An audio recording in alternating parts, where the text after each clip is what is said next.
Lundi 26 septembre 2022, bonjour à toutes et à tous et bienvenue dans l'édition de la revue de presse.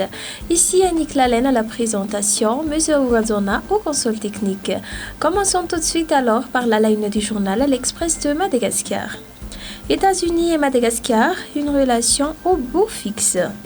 En marge de la 77e Assemblée générale des Nations unies, le couple présidentiel a été invité par le couple présidentiel américain pour une réception organisée à l'American Museum of Natural History à New York. Selon la présidence, cette invitation historique confirme la relation de confiance mais aussi de reconnaissance du président Biden au chef de l'État malagasy. Côté élection, le HVM tente un comeback. Le parti HVM a effectué sa rentrée politique samedi. En cette occasion, Irazona Mapian a lancé un appel à ses partisans à rentrer au Bercail.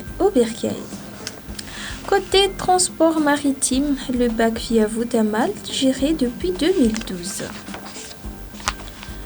Toujours dans la ligne du journal, l'Express, réforme des finances publiques, un vaste chantier en cours. Madagascar veut engager des transformations majeures afin de hausser notablement la performance de la gestion de ses finances publiques, un projet d'envergure qui a débuté par une phase d'auto-évaluation d'après l'article du journal. Dans l'actualité sociale, sécurité sanitaire, sonnette d'alarme sur la vente illicite des médicaments.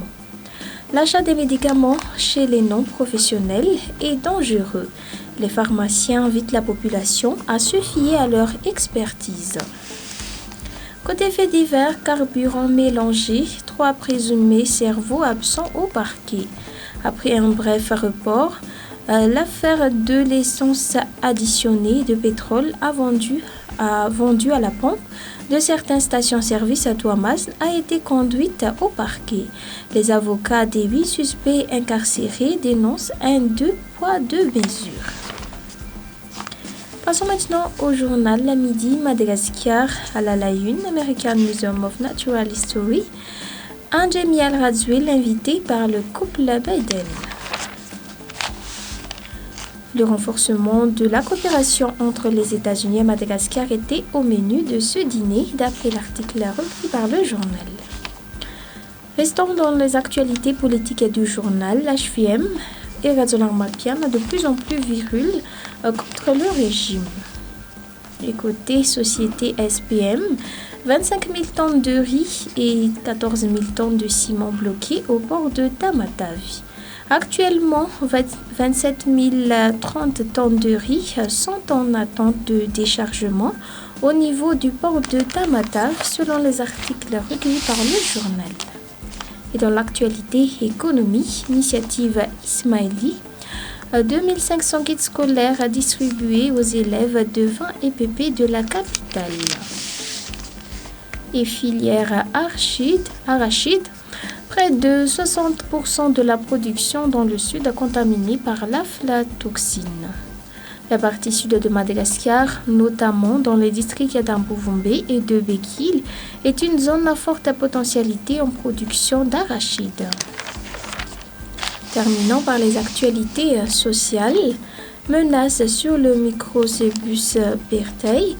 Une honte pour Madagascar, selon le professeur Jonar Tsivazavi. La destruction effrénée de l'aire protégée du Ménabé Intanmé est la première cause ayant entraîné la menace qui pèse sur les microcébus Bertei, d'après l'article du journal. Et côté assainissement des marchands de rue, la CUA a dégagé la rue de la petite vitesse. La commune urbaine d'Antananarivo ne compte pas revenir sur sa décision après l'assainissement des marchands de rue du côté de la petite vitesse. Depuis jeudi, la circulation était beaucoup plus fluide, bien que les marchands expulsés refusent de libérer leurs emplacements, selon l'article recueilli par le journal. Et voilà, c'est la fin de cette édition. Merci d'avoir suivi. Bonne journée à tous.